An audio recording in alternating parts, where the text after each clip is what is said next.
TV, o programa da revista em evidência na RDC TV.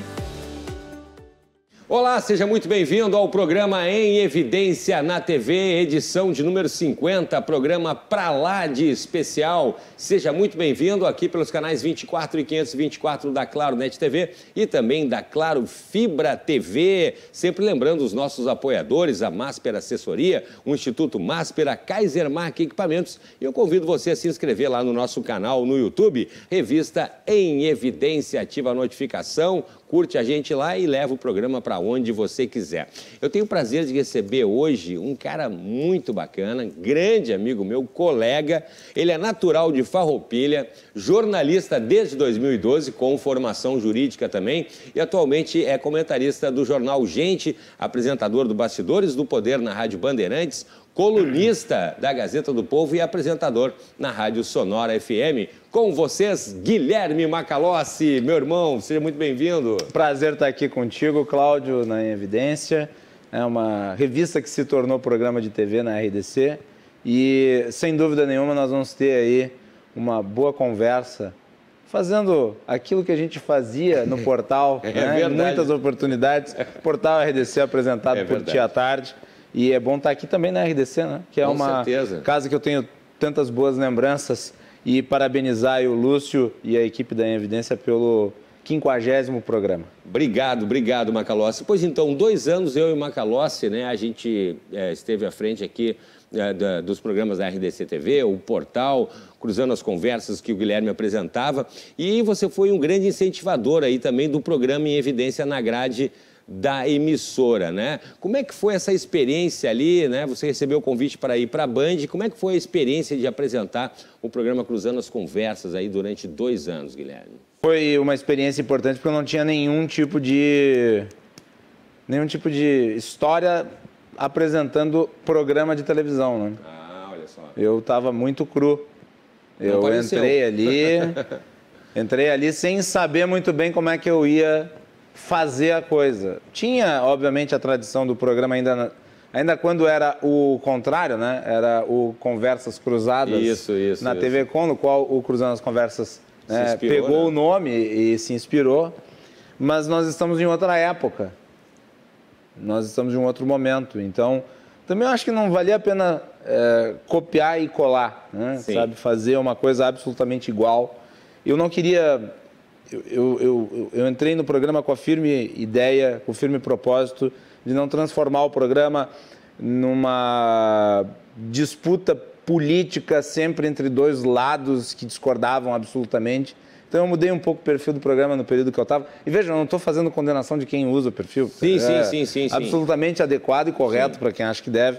Mas eu transformei ele mais num programa de painéis, né, de análise, do que necessariamente de debate. É verdade. Aos poucos eu fui fazendo isso, fui introduzindo outros elementos, tinha colunistas de opinião, enfim. E o Cruzando as Conversas aí ficou com um formato que eu imaginava e que era possível fazer. Eu acho que durante 2 anos a gente fez o programa da melhor forma possível. É verdade. E você sempre colocou também a sua pitada ali de opinião, né, pessoal, ali em relação aos assuntos, um posicionamento. Isso é difícil de fazer, inclusive, né, às vezes a gente cria amigos, às vezes cria inimigos, mas você era sempre firme em colocar também a sua visão sobre os assuntos que eram abordados no programa. Sim, eu comecei a fazer depois de 1 ano, né, não foi no início. Sim. Eu fui sentindo o programa, eu fui moldando o programa, né? Diminuiu o número de convidados por edição, eram 4 convidados por edição. 5, E vamos lá, fazer produção é um porre, a produção é muito chata. É muito chato. É muito chato. Parabéns a todos que fazem. Parabéns, são heróis. Né? Fazer produção é muito chato. Então, também obedeci ao critério de diminuir o número de pessoas por uma questão de poder tocar o conteúdo do programa, que era o que me interessava mais. E eu comecei, depois do primeiro ano, a abrir o programa com alguns comentários, fazer algumas considerações. Sabe por quê, Cláudio? Porque o apresentador... O programa não era um jornal. O programa não é hard news, o programa é análise. E o apresentador do programa, ele não é uma peça decorativa do estúdio. Sim, só um mediador ali, né? Ele não é uma coisa amorfa. Né? O apresentador, ele tem que... O apresentador, ele tem que dar opinião. O apresentador, ele tem que se posicionar. Sim. O apresentador, ele tem que apresentar o seu ponto de vista e muitas vezes contraditar os convidados. Cutucar os convidados. Eu me lembro que várias vezes você cutucava, provocava, e aí que o debate pegava. Né? E às vezes as pessoas pensam assim, mas por que ele está se intrometendo? O apresentador, ele não é apenas um controlador de tempo. Ele não é uma peça do patrimônio da emissora. Sim, como um debate político. Ele é uma ali, pessoa que pensa, que lê, que entende, que busca compreender o assunto e que se está trazendo aquele assunto para ser discutido, é porque ele tem o mínimo conhecimento a respeito, né? Inclusive, falando nisso, Macalossi, você pegou, agora lembrando bem, você pegou, inclusive, falando nessa questão de dar opinião e de ter esse posicionamento, a gente pegou um momento muito difícil para todos, que foi a questão da pandemia. Sim. Lembra? E aí um dia dá cloroquina, outro dia não dá cloroquina. Ozônio. Ozônio. Você lembra do ozônio? Lembro Deputado do ozônio. Colocar o ozônio Querini aqui, veio falar de ozônio coloca aqui. ozônio lá, coloca ozônio por favor, por ali, né? coloca não sei o quê. E aí, olha, Macalossi, era complicado. E o Macalossi, eu me lembro que ia de tarde, estudava e falava, hoje eu li não sei aonde, mas eu li aqui, mas eu li ali, eu li lá, e aqui, esse aqui tem conhecimento científico, esse é o New York Times, né? E ia atrás. Eu passei 2 anos lendo muita pesquisa científica e compreendendo como é que se dava a publicização de pesquisa, de meta-análise, política, tipos de vacinas, tecnologia vacinal, natureza muito, dos remédios, né, que se falava Sim, tanto de tratamento precoce, né? É isso. E bom, curandeirismos, feijões mágicos, né? Dos mais diversos. Nossa, o que tinha de picareta falando, Meu né? Deus do céu. E tu não tinha problema em enfrentar todos, né? Inclusive ironizava, e dava a base, né? Isso eu achava muito legal. Não, mas é que, olha, nós vivemos 2 anos assim em que as teorias conspiratórias, em que a ignorância, infelizmente, elas poluíram o ambiente. Veio à tona.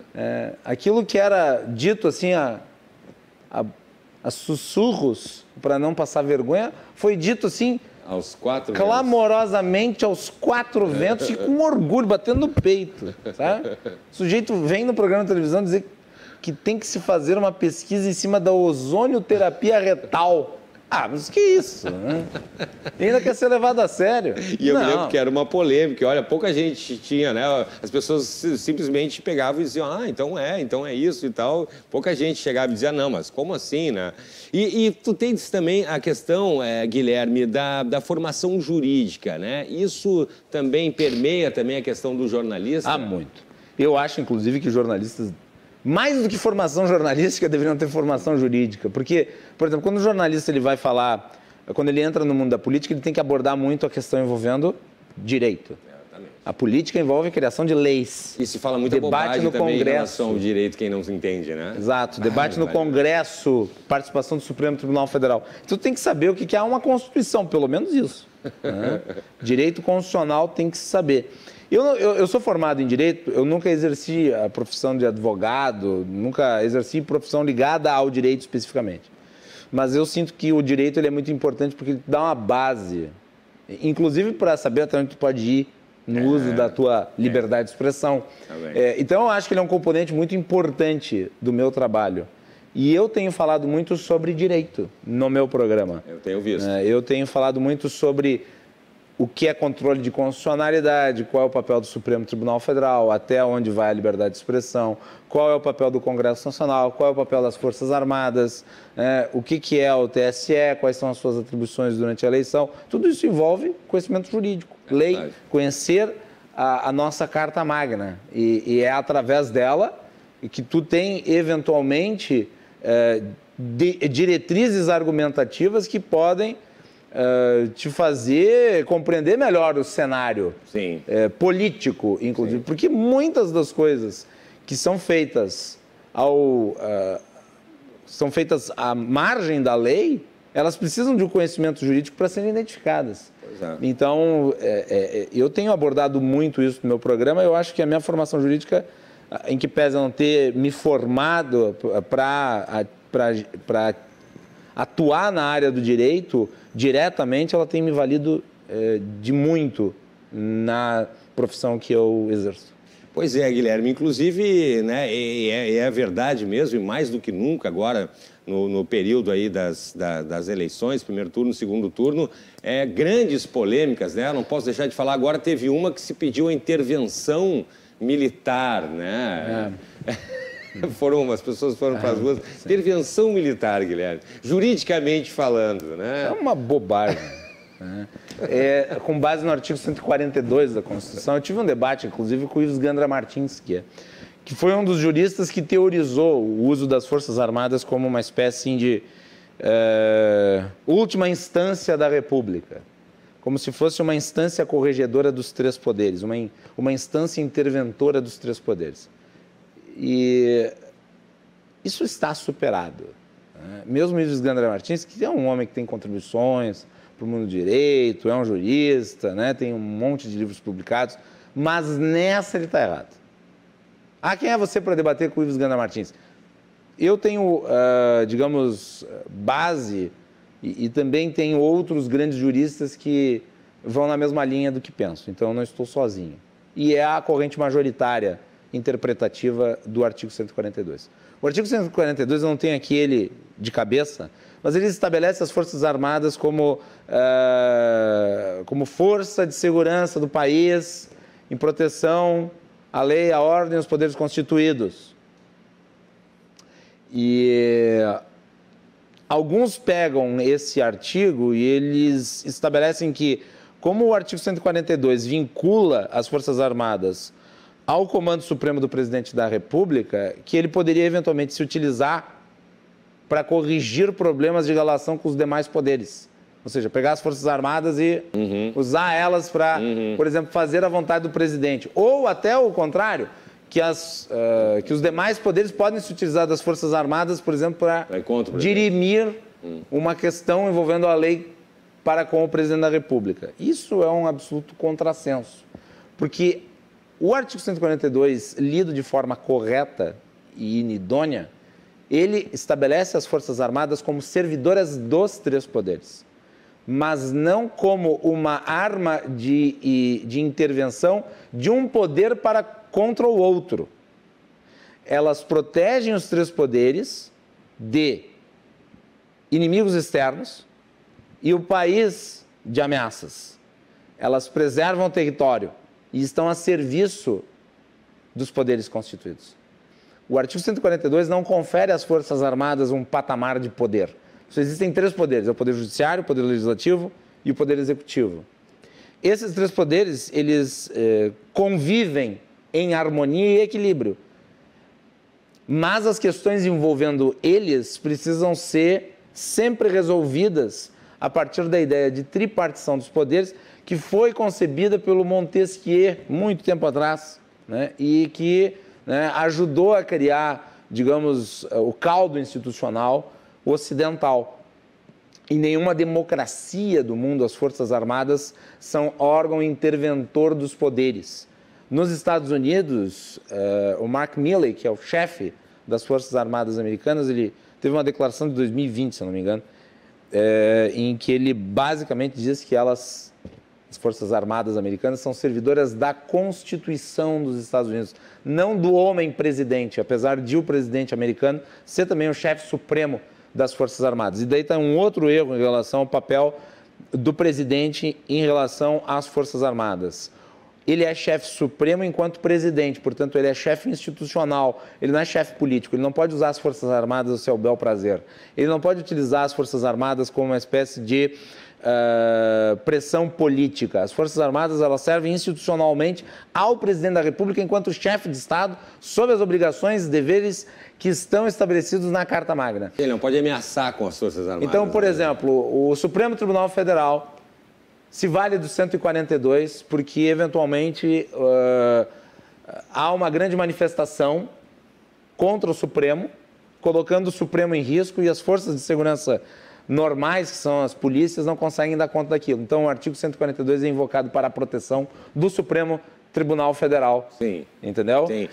E o presidente da República exerce, na condição de presidente da República, o papel de chefe supremo das Forças Armadas. Mas isso não significa, né, que ele tenha posição de comando em relação ao Supremo Tribunal Federal. Sim. O Supremo é que está utilizando-se do 142 para manter a sua própria institucionalidade, seu papel constitucional. Da mesma forma, o presidente da República pode fazer isso, por exemplo, em relação ao outro poder ou em relação ao Poder Executivo. O que não se pode fazer é utilizar as Forças Armadas para intervir em poderes. Sim. No debate que eu tive com o Ives Gandra Martins, eu até argumentei na Gazeta do Povo, eu disse, imagina só uma situação em que você tem ali o artigo 142 sendo utilizado para dirimir questiúnculas constitucionais.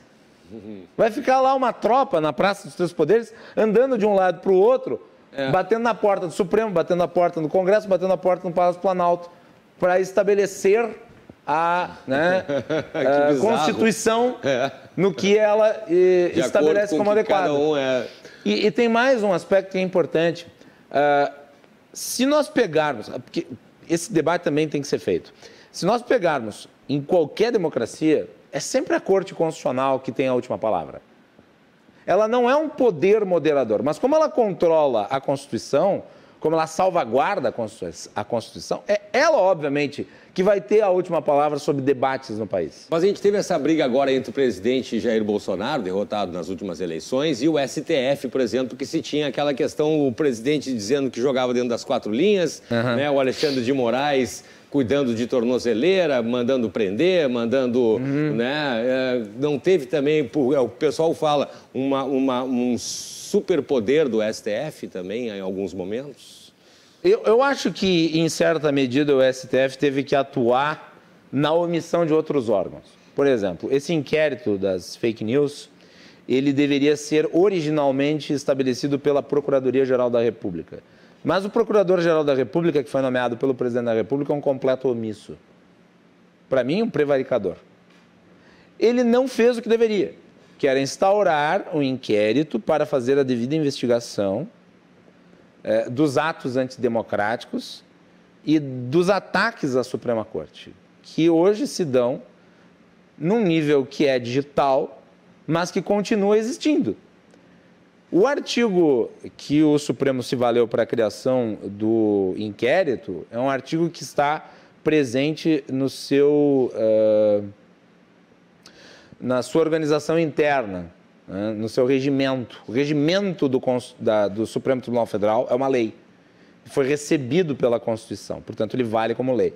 E lá, se eu não me engano, é o artigo 43 do regimento interno, estabelece que, em caso de ataque às dependências da Corte, o presidente do Supremo poderá, de ofício, estabelecer uma investigação.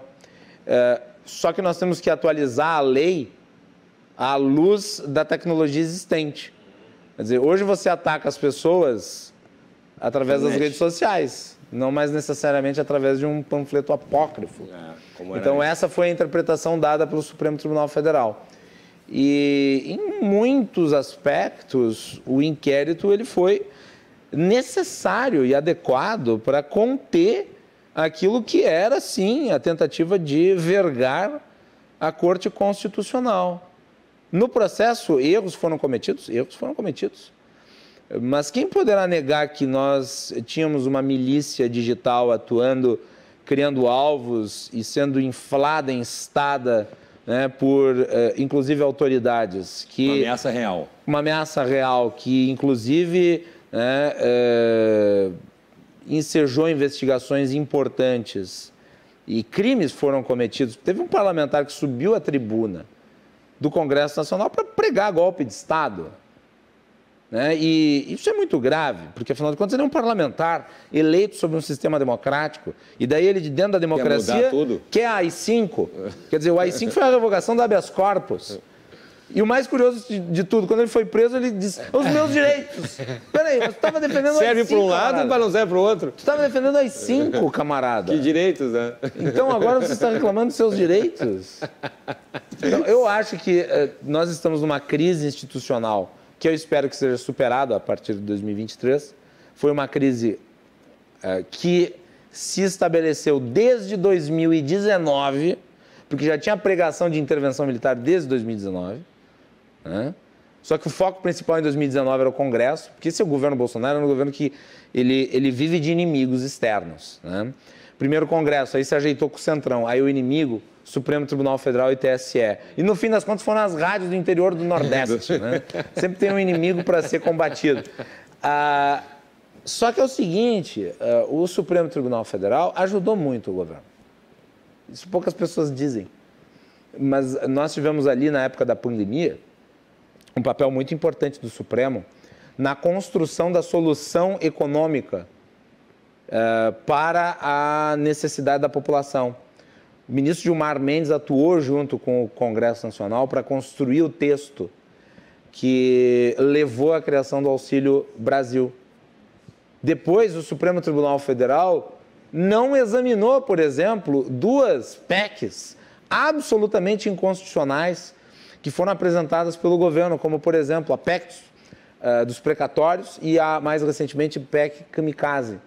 A última PEC Kamikaze é um absurdo. Ela estabelece uma série de pagamentos, de benefícios à época de eleição e cria um estado de emergência na metade do ano para desviar do regramento da lei eleitoral. E o Supremo Tribunal Federal, se fosse tão contra o governo, poderia pegar, examinar o texto e dizer isso aqui é inconstitucional, não vale. Mas não fez isso. O Supremo Tribunal Federal, dentro das suas prerrogativas, se defendeu de ataques que vinham de fora. Agora, essa história de que o Supremo combateu o Bolsonaro, isso é narrativa política, né? Nessa lógica de identificação de inimigos, né? Que não se sustenta. Tem uma foto do Bolsonaro se abraçando com o Dias Toffoli em 2019 na casa dele. Né? E, aliás, sabe quem foi o criador do tal inquérito, que é tão criticado? O Dias Toffoli. O próprio Dias Toffoli. Agora, do Dias Toffoli não se fala do Alexandre de Moraes. Né? O Alexandre de Moraes está atuando corretamente em muitas situações, não em todas, mas em muitas situações. Ah, mas eu não concordo com algumas decisões dele. Meu amigo, eu não concordo com muita coisa que muita gente diz, mas eu avalio na média, e na média me parece que está fazendo um trabalho adequado. Muito bem, Guilherme Macalossi, a gente vai fazer o intervalo, mas não sai daí, porque o Guilherme vai continuar soltando o verbo no outro bloco. Inclusive, a gente vai continuar falando de política e perguntar, então, as perspectivas aí para o Guilherme desse próximo governo. Tá bom? É um instante só. Evidência na TV, o programa da revista Evidência na RDC TV. A Kaisermac é referência de bom atendimento e eficiência no mercado de peças para equipamentos rodoviários. Tem como foco a qualidade dos produtos, o atendimento aos clientes e agilidade na entrega. A empresa possui 27 anos de experiência no fornecimento de peças, sempre buscando atender a todos de maneira ágil e eficaz. Devido à qualificação de todo o processo, ela atua em mais de 250 municípios do Rio Grande do Sul. Hoje, a Kaisermac é uma das maiores empresas do segmento, expandindo sua atuação para além do estado.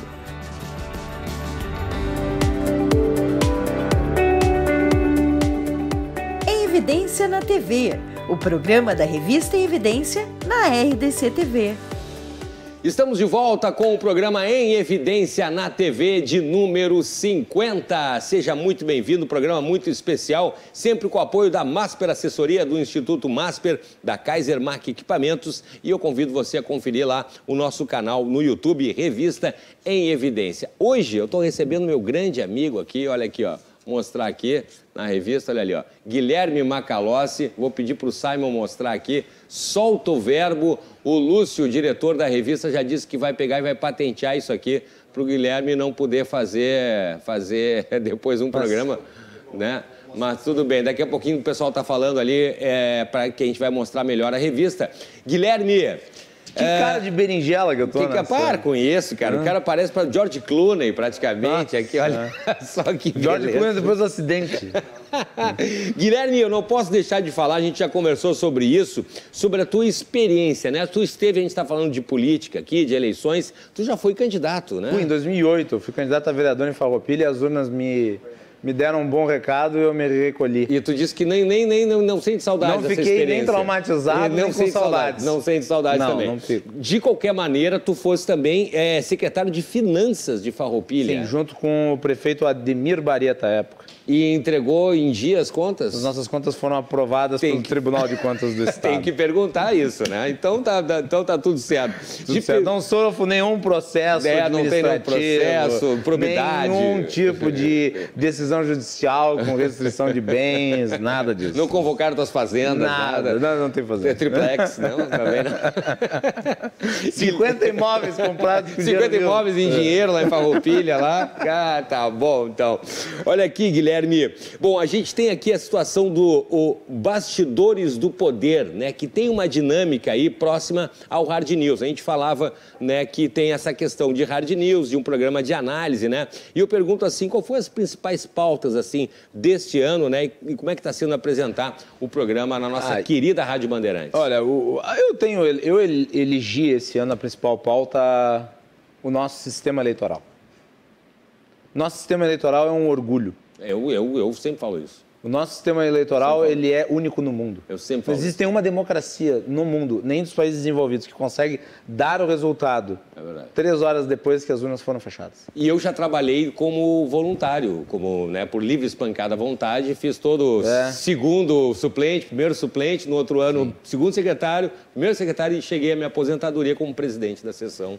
É fantástico. Não, é algo que todo brasileiro deveria se orgulhar, mas infelizmente, durante esse último ano e meio, por conta muito do presidente Jair Bolsonaro, nós vimos aí ataques e um conjunto de teorias conspiratórias dando conta de que o TSE, ele, por meio de fraudes, altera o resultado das eleições. O que não faz o menor sentido, o que não tem nenhuma comprovação, nem evidência. Não estou falando em evidência, eu estou falando evidência de provas, ok? Não evidência de estar à luz.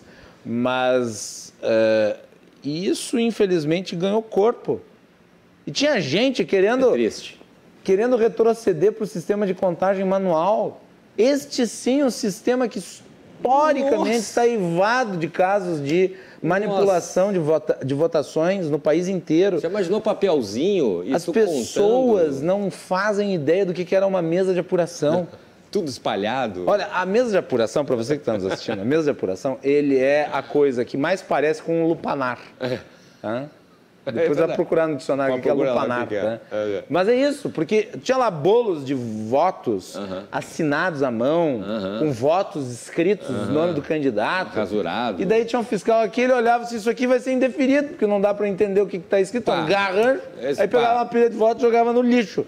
E os resultados iam se modificando. Então imagina só isso sendo feito hoje sob o fuzil de um miliciano num morro carioca. Que é o que essa gente queria. Essa gente achava que era assim que se faz. A democracia, a lisura do processo eleitoral. Existem N mecanismos de auferição, tem N mecanismos de verificação, de auditagem, de controle, de fiscalização. De quem quiser, inclusive. De quem quiser. Aliás, é o único país do mundo em que você pode conferir os votos online. Tem um link lá para o voto da urna. Você entra, clica lá, vê quantos votos um fez, quantos votos o outro fez. E quem Isso quiser, fica permanentemente ali. Partido, pessoal comum, quem quiser, gente, não tem problema. As urnas são auditadas pela OAB, pelas Forças Armadas, pela Controladoria Geral da União, pelos observadores internacionais, pelas universidades federais, pelas polícias, enfim, por um conjunto de entidades do Estado e de fora do Estado. Isso vem sendo amplamente discutido há muitos anos. Mas sempre tem alguém que compartilha o vídeo de um cidadão lá do Cafundó do Judas, dizendo aqui está a prova, modificaram o meu voto, porque eu votei num e apareceu a foto do outro. E daí você vai ver os dados lá do TSE, você vai ver que para deputado estadual teve sei lá quantos mil votos em 22. O sujeito achava que o primeiro voto era para presidente e era para deputado estadual. Aí anulava o voto, achava que isso era uma operação feita, né, pelo cidadão que trabalha lá na sala secreta, uma mentira. Sala secreta. A mentira da sala secreta. Que não é nem secreta, é cheia de vidraçada. É uma sala de uma repartição pública, uma sala típica de qualquer órgão que você já certamente pisou, um lugar assim absolutamente etéreo, chato. Não é uma cripta com aquelas fumaças, porque dá essa impressão de que é isso, que fica lá num buraco e daí estão lá os técnicos olhando e tudo esfumaçado e escuro e eles digitando assim, aqui nós vamos tirar 2 milhões de votos do Bolsonaro, vamos dar 5 milhões para o Lula. Não é assim. Até porque a urna eletrônica que faz já a apuração dos votos. O voto já é apurado na urna. Na hora. Quando você vai votar, a urna já emitiu um comprovante, que é a zerésima, mostrando que não tem nenhum voto ali. Procure lá o que é a zerésima, que também isso é impressionante. Depois que você vota,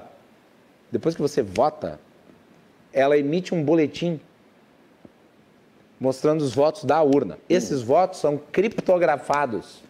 Tem a assinatura da urna. Ah, mas como é que eu sei que o meu voto está naquela urna? Porque o voto foi registrado com criptografia na urna.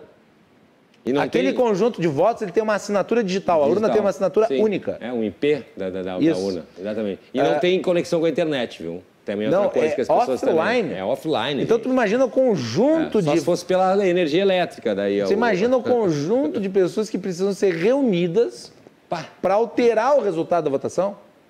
Outra, uma vez emitido o boletim de urna e os votos presentes ali, devidamente já totalizados, aquilo é inalterável em relação às demais etapas da consolidação do resultado, que são feitas aí no TRE e no TSE.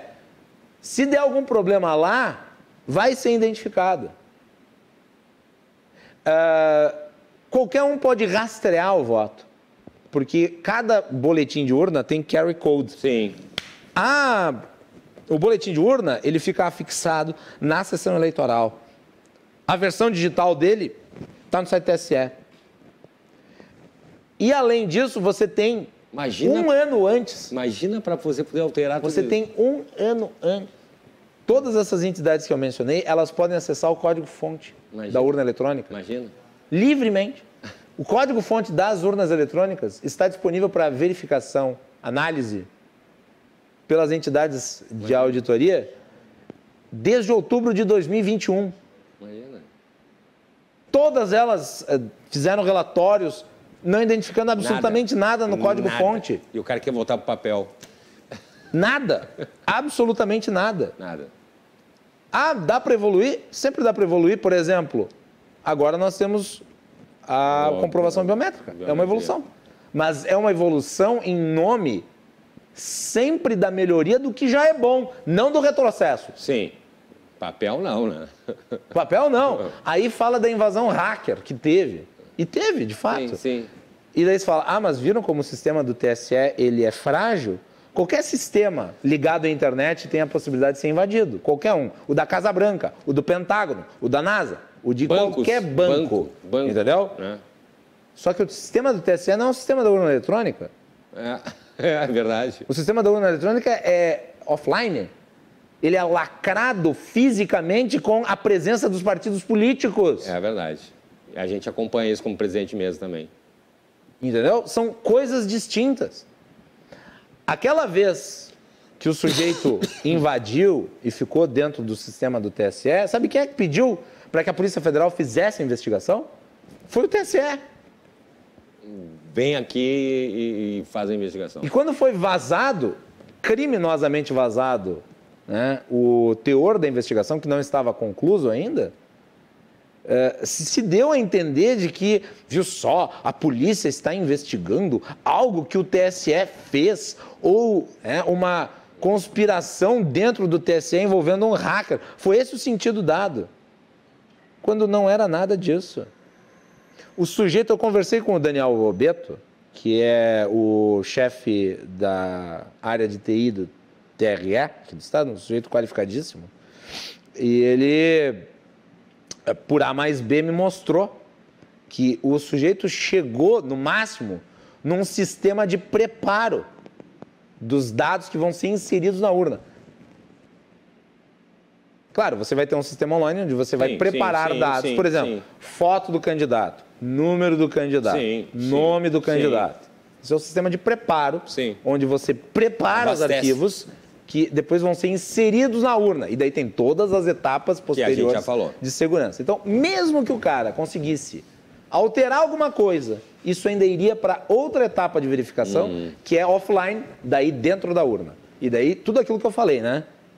Você verifica a urna, você fecha a urna, lacra a urna e, claro, todo mundo vai poder ver no teste da urna se os dados que estão presentes ali, eles estão correlatos ao que é fato. Por exemplo, eu vou lá, né, e vou digitar 22, aí aparece a foto do Lula. É claro que o fiscal vai observar isso, tem um problema aqui. E daí vai se alterar isso antes da votação. Porque as urnas são lacradas e fechadas antes da votação. Muito antes. Então, o sujeito online conseguiu entrar num sistema de preparo da urna, mas que não é a urna. E essas mentiras, elas foram sendo difundidas por aí. E é um desserviço, né? Então, eu foquei muito nisso e foquei muito na questão dos militares, já falado aqui anteriormente. Né, que, no caso das democracias, as forças militares, elas protegem a democracia, elas não são instância corregedora dos civis. Os civis é que levam adiante as suas instituições, que são responsáveis pela organização das eleições. Os militares têm papel logístico nisso. Ajudam, por exemplo, a levar urnas em lugares de difícil acesso, fazem a proteção da votação, mas eles não interferem no resultado, eles não interferem auditando as urnas, eles não participam do processo civil, que é o processo democrático. Deixar isso muito claro. Guilherme Macalossi, e agora, hein? Bom, a gente tem aí, né, uma perspectiva, né? Foi uma eleição apertada, 51% a 49%. E a 50 a 49%. Sim, 50 a 49%. E agora, né? O que esperar agora? Porque são dois governos completamente antagônicos, né? E as promessas também são, e os estilos econômicos, inclusive, também são. O que se espera agora? Então, vai mudar tudo de novo? O que se espera? Olha, eu acho que muita coisa vai mudar, mas o novo governo, o governo Lula, vai ter que ter o cuidado, né, porque ele vai ter dificuldades muito grandes dentro do Congresso. É um Congresso que foi eleito sob o auspício do bolsonarismo. As condições econômicas são muito graves por conta dos reiterados furos no teto de gastos praticados pelo governo Bolsonaro, foram 5 ao todo, desde 2019. Eu posso lembrá-los aqui. Eu posso citar cada um. O total de 200 bilhões, mais o problema envolvendo os precatórios, que vai ser dado.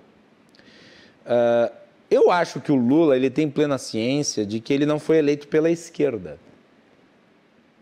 Eu acho que o Lula tem plena ciência de que ele foi eleito por um conjunto maior de eleitores, inclusive de pessoas que, no passado, o rejeitavam e, por conta do governo Bolsonaro, votaram contra quem estava no poder. E isso faz com que ele tenha que ter certas responsabilidades para além da bolha ideológica. E eu acho que a principal sinalização disso, de que ele tem essa consciência, é de que o vice-presidente dele é o Geraldo Alckmin, que não é um comunista, não é um socialista, muito antes pelo contrário, sempre foi um sujeito moderado, sempre foi um sujeito que tinha excelente interlocução com os setores produtivos, é um sujeito que tem uma visão de mercado, que tem, né, relações muito fortes com a indústria, com os setores empresariais. Ao fazer essa sinalização, ele já estava buscando um eleitorado de centro, né? E vamos ver como é que vai ser a composição do Ministério no momento em que a gente está gravando esse programa. Não há ainda definição sobre o ministro da Economia. Há muita especulação em relação ao Henrique Meirelles, mas o Lula é um pragmático desde sempre. Ele não é um disruptivo revolucionário. Ele é um sujeito que faz acertações, ele busca juntar, não desagregar. Então, me parece que ele tem a plena consciência de que, nesse primeiro momento, pelo menos esse mandato dele, vai ter que ser um mandato de frente ampla, não de lulopetismo, não de briga. O país está dividido, né? Ele sabe que vai enfrentar uma oposição que ele não teve em 2003, que ele nunca teve, na verdade.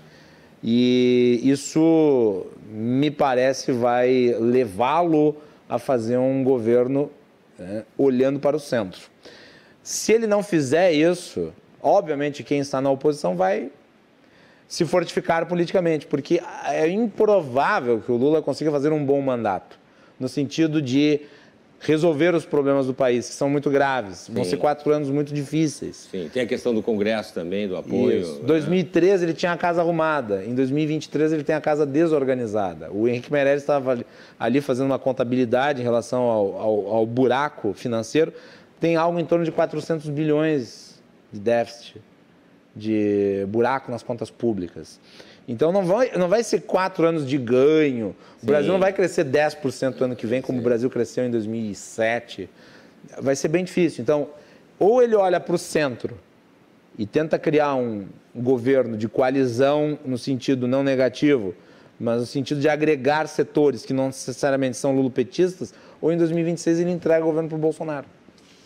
Muito bem, muito bem. Guilherme Macalossi conversando com a gente. Vamos fazer um intervalo, mas na sequência não sai daí, tem o último bloco. E aí eu vou perguntar para o Guilherme a questão aqui, vamos trazer aqui o assunto das eleições, da política aqui para o nosso estado, tá bom? É um instante só.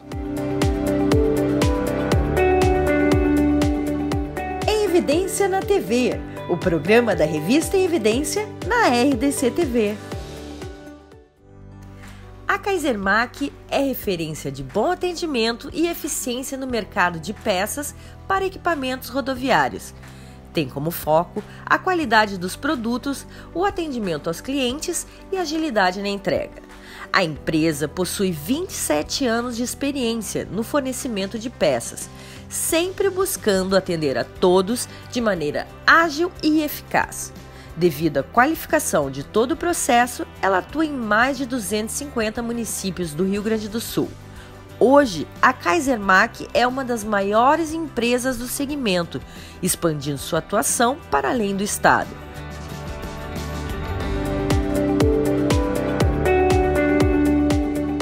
Em Evidência na TV, o programa da revista Em Evidência na RDC TV.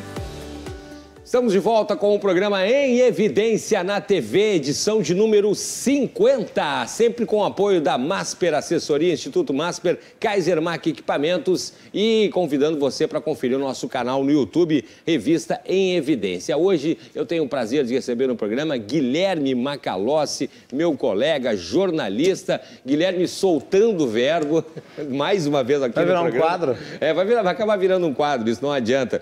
E a gente estava falando agora sobre a questão das eleições, né, em âmbito federal, nacional, e agora eu quero perguntar para o Guilherme a expectativa do primeiro governador reeleito do Rio Grande do Sul, Eduardo. Não foi bem reeleito, mas foi reeleito. Foi reeleito. Né? Ele mesmo se diz reeleito, então eu acho que essa é uma questão já superada. Eu acho que a reeleição foi bem-vinda.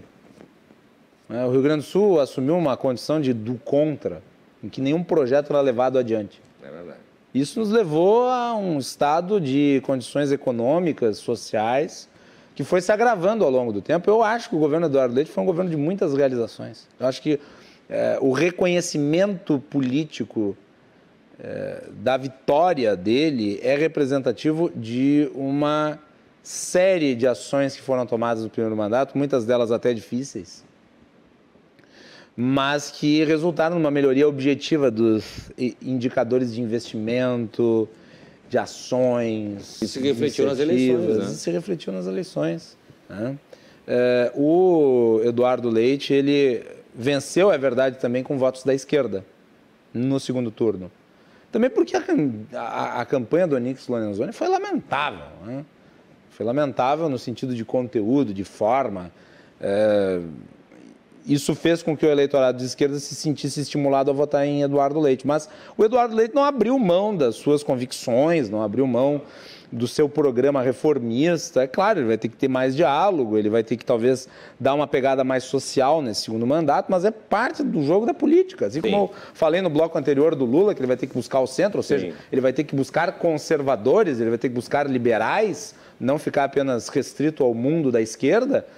o Eduardo Leite vai ter que dialogar com os setores da sociedade que estão à sua esquerda. E isso é natural.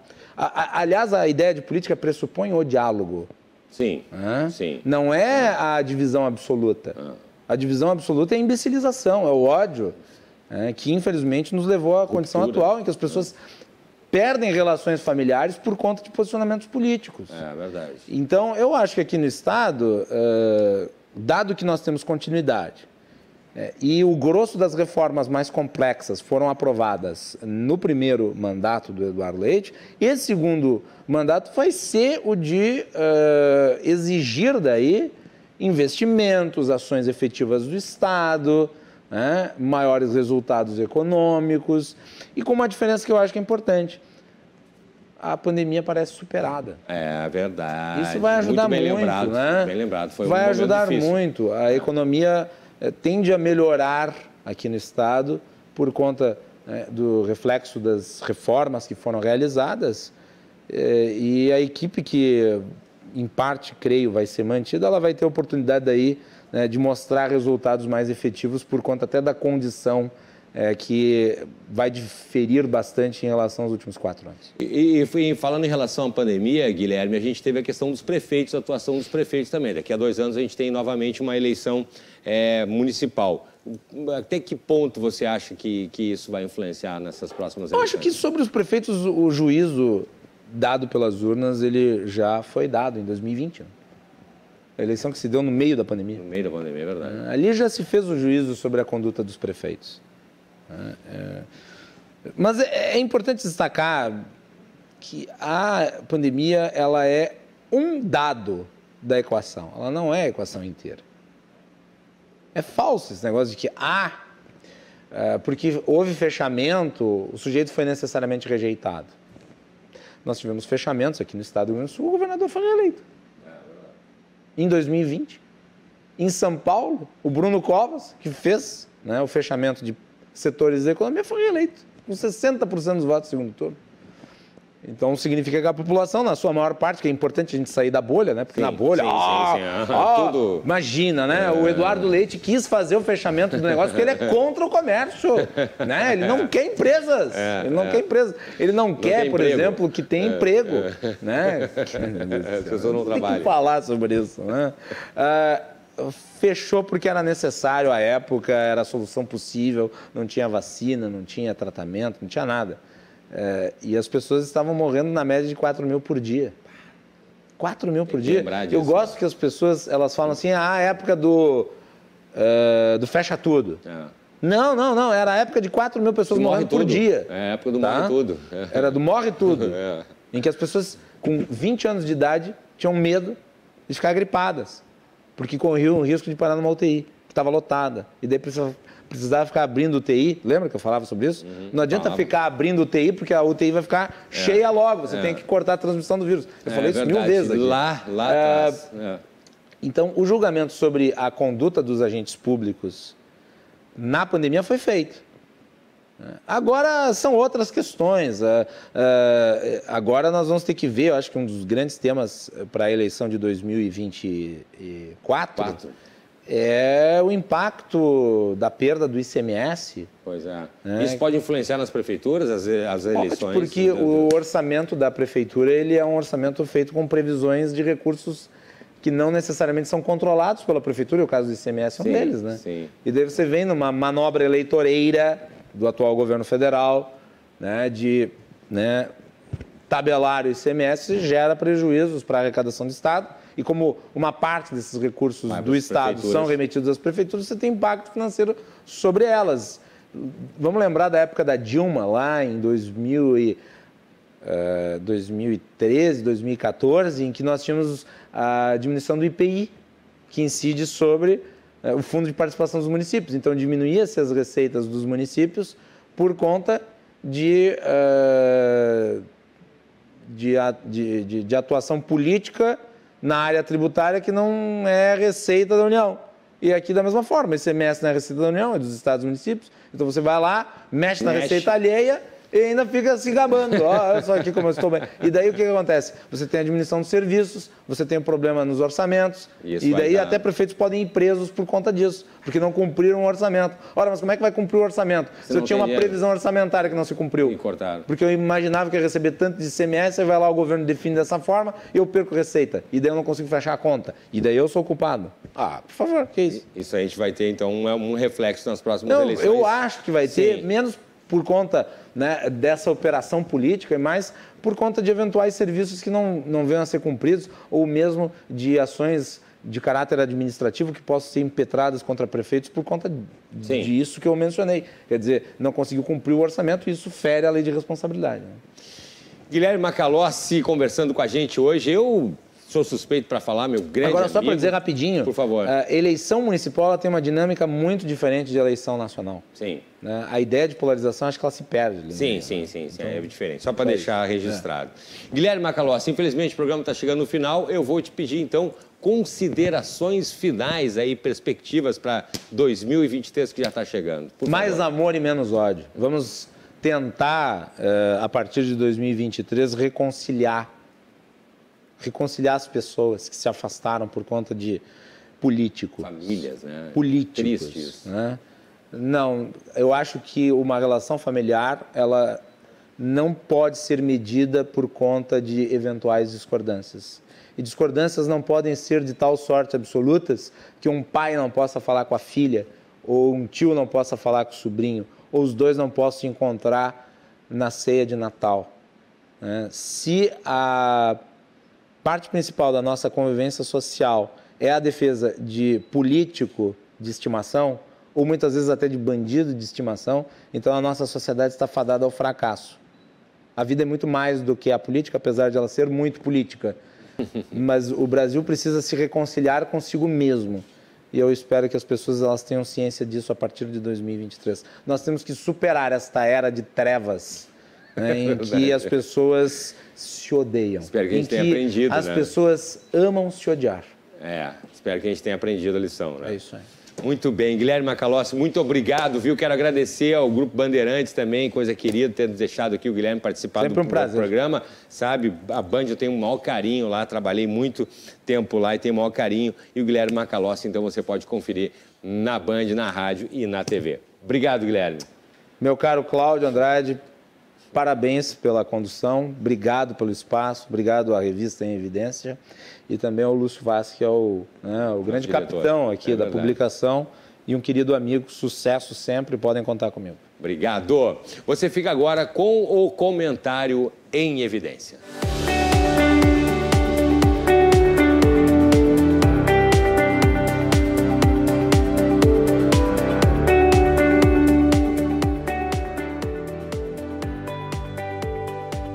Patrocínio Kaisermac Equipamentos, Instituto Masper e Masper Assessoria. Olá, amigas, amigos do programa Em Evidência na TV. Eu sou a Andréia Fioravante e hoje eu trago um tema para a sua reflexão. Contágio social. Você já ouviu falar nisso? Pois é. Dizem os estudos que nós somos o resultado das 5 pessoas mais próximas de nós. Aquelas pessoas que nós contamos o nosso dia a dia, pessoas que são nossas confidentes, nossas conselheiras, pessoas que nós convivemos e temos intimidade. Então, faça uma reflexão agora aí onde você está. Quem são as 5 pessoas mais próximas de você? Porque você, na maioria das áreas da sua vida, ou em todas, é o resultado, o somatório da vida dessas 5 pessoas. Você pode estar dizendo, Andréia, não é assim não, eu sou aquilo que eu decido ser. Você é aquilo que você decide ser por meio das pessoas que você convive, dos lugares que você visita, dos livros que você lê, daquilo que você come, daquilo que você se alimenta. Você é o resultado daquilo que você assiste na TV. Você é o resultado das músicas que você ouve. Sim, você é o resultado, porque tudo isso vai formando o seu intelectual e vai formando as suas posições de vida.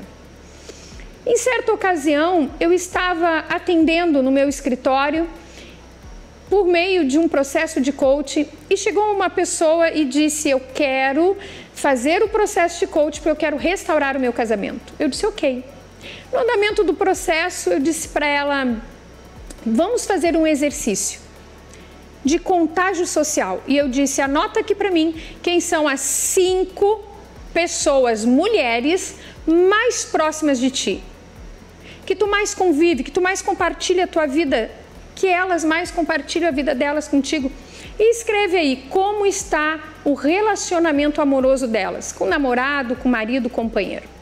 Bem, no final da ferramenta, caiu uma ficha muito grande para essa mulher. Sabe por quê? Porque de todas aquelas amigas, nenhuma sequer tinha um casamento estável, alegre, realizado e feliz.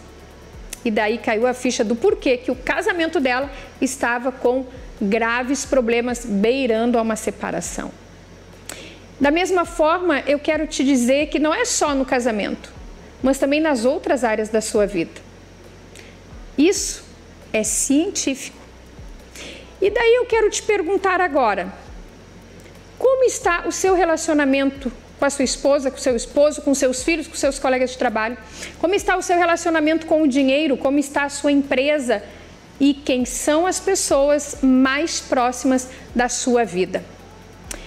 Tem um vocábulo que diz assim, ó: quer voar alto?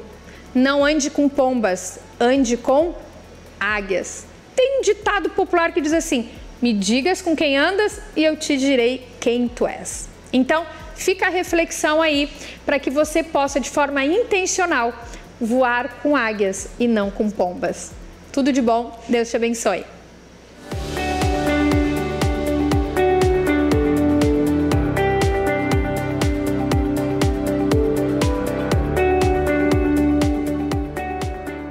Comentário em evidência.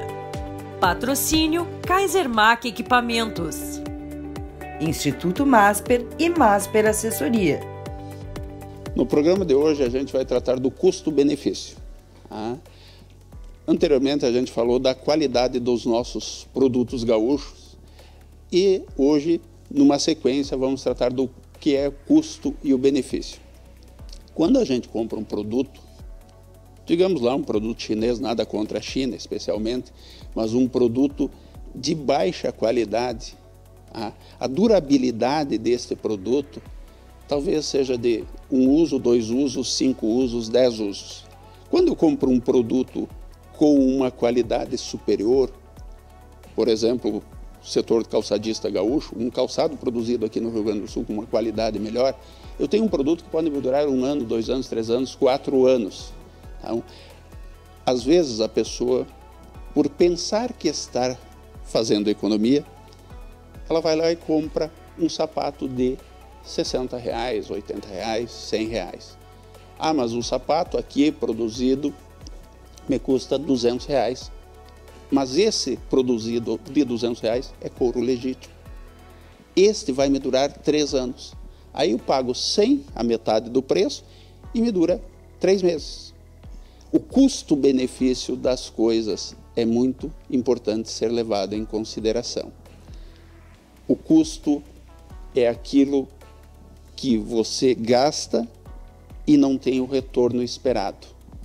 O benefício é o retorno que você tem além do custo. Então, se eu for almoçar num lugar e pagar R$30 e sair insatisfeito, isto é custo, isto é gasto.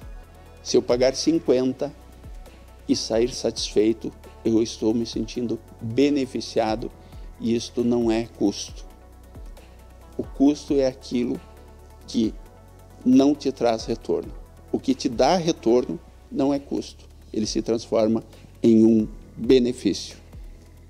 Sou Milton Matana para o Em Evidência na TV.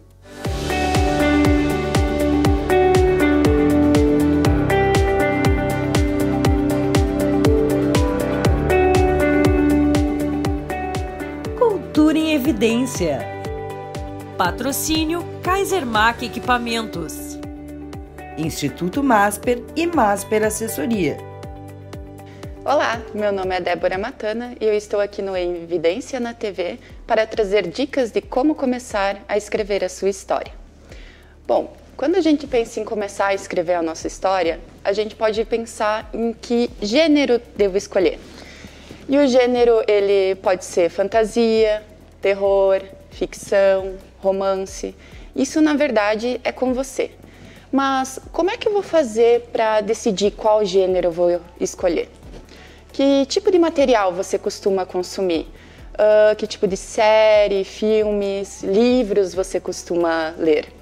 É importante a gente sempre se ater àquilo que a gente já conhece, já sabe, porque assim você cria uma base teórica melhor para poder passar para os seus leitores aquilo que faz com que ele se aprofunde mais na sua história, faz com que role uma identificação maior com o leitor. Depois que você tem o gênero decidido, você vem com o herói. E na verdade o herói, ele é aquele que vai primeiro chegar na sua cabeça. Ele é um indicativo de tudo que você quer que a sua história represente. Então seus valores, sua personalidade devem ser bem estruturados, assim como o meio que ele vive. A gente deve conhecer o mundo do herói através dos olhos do herói, para que assim como o gênero fique tudo bem estruturadinho, todas as pontas ligadas e haja aquela identificação entre o leitor e o autor e o herói.